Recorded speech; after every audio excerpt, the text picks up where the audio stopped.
Assalamualaikum warahmatullahi wabarakatuh. Bismillahirrahmanirrahim. Alhamdulillahirrabbilalamin.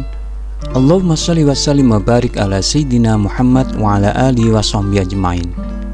Sahabat ngaji dipun yang baik, kali ini kita akan belajar tentang hal-hal yang membatalkan puasa dari buku Panduan Lengkap Puasa Ramadan menurut Al-Quran dan Sunnah yang ditulis oleh Abu Abdillah Syahrul Fatwa bin Luqman dan Abu Ubaidah Yusuf bin Mukhtar As-Sidawi. Para ulama bersepakat bahwa wajib bagi orang yang sedang berpuasa untuk menahan dirinya dari makan, minum, dan berhubungan suami istri. Kemudian para ulama berselisih dalam beberapa permasalahan.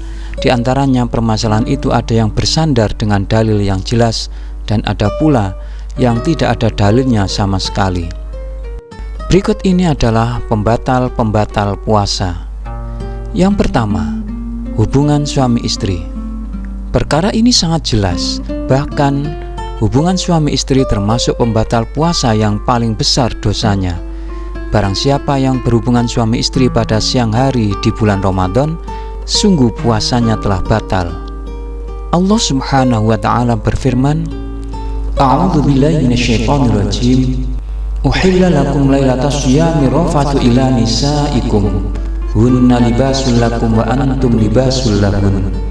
Alimallahu annakum kuntum takhtanuna anfusakum fataba 'alaikum wa 'afa 'ankum. Fal'ana bashiruhunna wabtaghu ma kataballahu lakum. Wa kulu washrabu hatta yatabayyana lakumul khaytul abyadu minal khaytil aswadi minal fajr thumma atimmus syiyama ilal lail. Dihalalkan bagi kamu pada malam hari di bulan puasa bercampur dengan istri-istri kamu. Mereka adalah pakaian bagimu dan kamu pun adalah pakaian bagi mereka. Allah mengetahui bahwasanya kamu tidak dapat menahan nafsumu. Karena itu Allah mengampuni kamu dan memberi maaf kepadamu.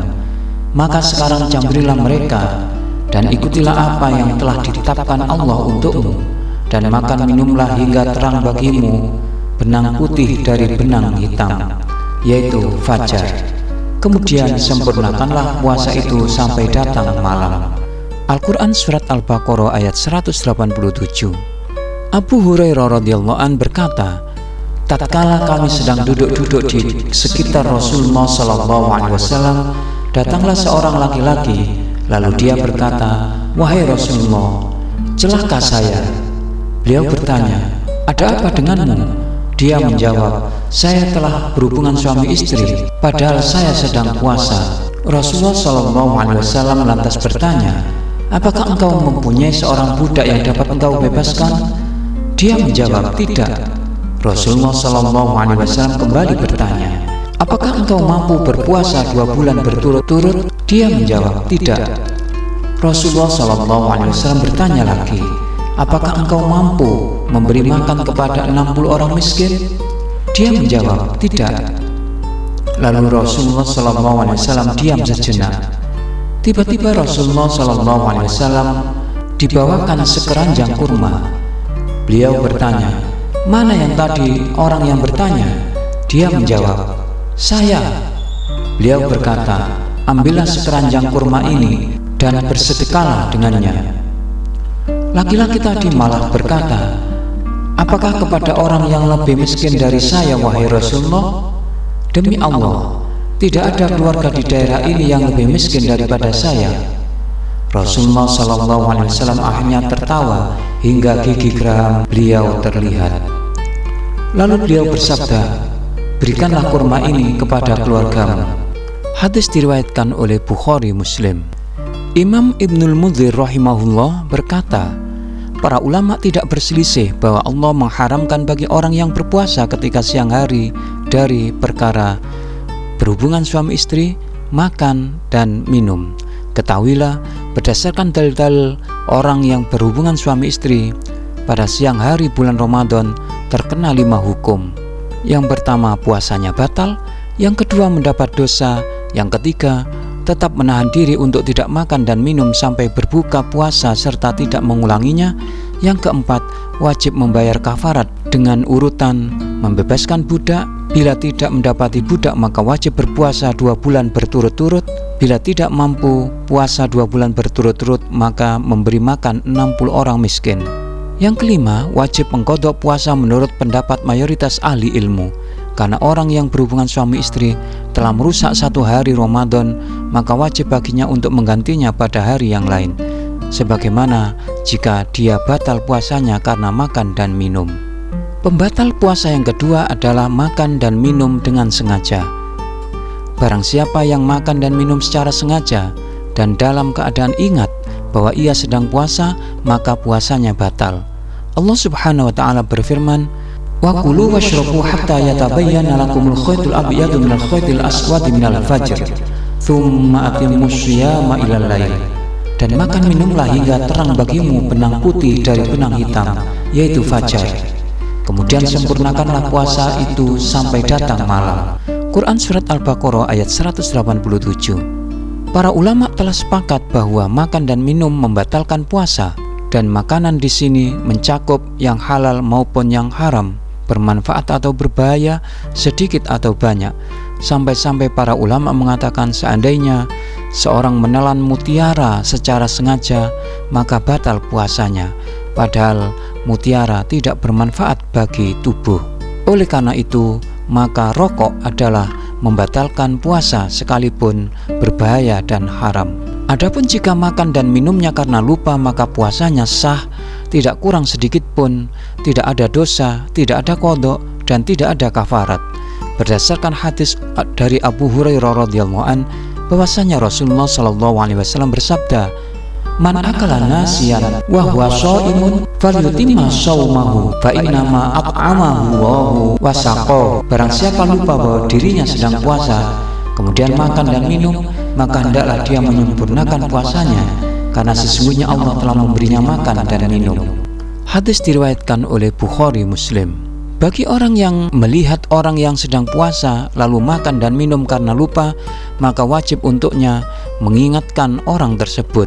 Walhasil, apabila engkau melihat saudaramu mengerjakan perbuatan yang tidak halal baginya, maka wajib bagimu untuk mengingatkan dia, karena lupa dan salah itu sering terjadi.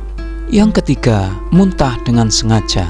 Ketahuilah bahwa muntah dengan sengaja, maka puasanya batal, baik muntahnya itu hanya sedikit ataupun banyak.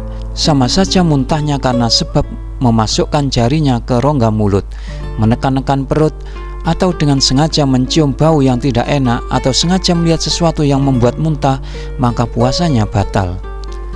Imam Ibnu Qudamah rahimahullah berkata, tidak ada perbedaan baik muntahnya berupa makanan, sesuatu yang pahit, lendir, darah, atau selainnya, karena semua itu masuk dalam keumuman hadis. Allahu a'lam. Pembatal puasa yang keempat adalah haid dan nifas.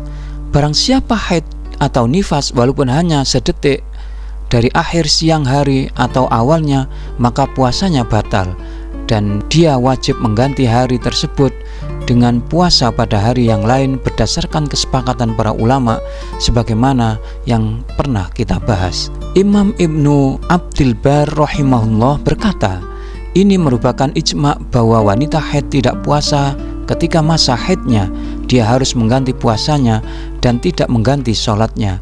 Tidak ada perselisihan tentang hal itu, alhamdulillah, dan apa yang menjadi kesepakatan ulama, maka itu adalah pasti benar. Pembatal puasa yang kelima adalah mengeluarkan air mani dengan sengaja, yaitu apabila sengaja mengeluarkan air mani bukan karena berhubungan suami istri, semacam onani dengan tangannya, atau mencumbu istrinya dengan niat agar keluar air maninya, maka puasanya batal dan wajib mengganti dengan puasa pada hari yang lain menurut pendapat mayoritas ulama. Dalam hadis qudsi disebutkan, yatruku ta'amahu wa syarabahu wa syahwatahu min ajli. Dia meninggalkan makan, minum, dan syahwatnya karena aku.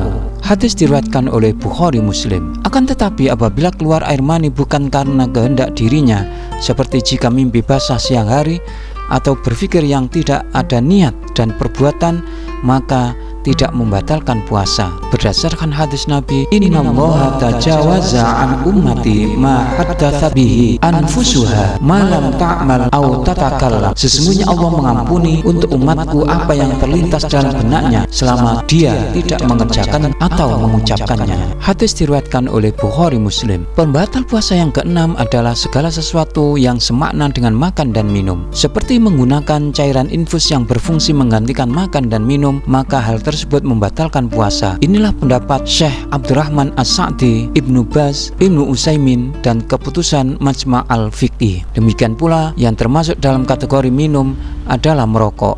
Barang siapa yang merokok dalam keadaan puasa, maka puasanya batal karena merokok termasuk minum. Adapun jarum suntik atau injeksi yang tujuannya untuk pengobatan dan tidak berfungsi sebagai pengganti makan dan minum, maka tidak membatalkan puasa. Pembatal puasa yang ketujuh adalah niat berbuka. Jika orang yang sedang berpuasa niat untuk berbuka dan membatalkan puasanya dengan niat yang kuat dan sadar bahwa dia sedang puasa, maka saat itu juga puasanya batal sekalipun dia belum makan dan minum. Karena Nabi SAW bersabda, innamal a'malu binniyat wa innamal likulli imri'in ma nawa. Sesungguhnya amal itu tergantung niat dan segalanya dibalas sesuai dengan niatnya itu. Hadis diriwayatkan oleh Bukhari Muslim. Kemudian pembatal puasa yang kedelapan adalah murtad dari agama Islam. Orang Islam yang keluar dari agama Islam, maka saat itu juga puasanya batal. Sahabat Ngaji Dipun yang baik, demikianlah 8 macam pembatal puasa. Mudah-mudahan Allah menjadikan ini manfaat untuk kita semua. Wassalamualaikum warahmatullahi wabarakatuh.